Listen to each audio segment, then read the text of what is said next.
In this paragraph, Castelli uses Gorgias as an example of rhetoric used as an art of persuasion, just in order to explain more depth this one approach to rhetoric. In ancient Athens, which is considered the birthplace of rhetoric, Gorgias was a character in one of Plato's Socratic dialogues.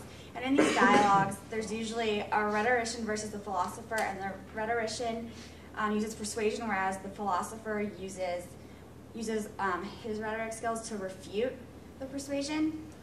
So this exemplifies the one approach by Gorgias places reason or emotion over reason in what he does in order to compel and persuade. And the example that Nick said about Helen of Troy, how Gorgias was able to persuade her through emotion to leave, is how that works.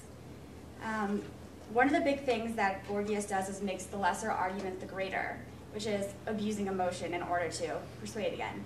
So this is just basically stating that there's no reason in rhetoric whatsoever.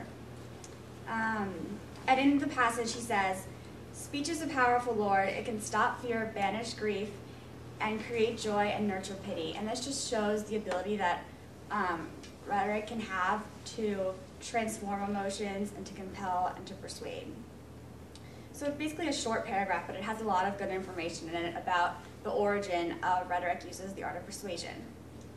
And this directly opposes Kant's perspective that there has to be reason in rhetoric, and I'll let Ben take it from here to explain Kant more.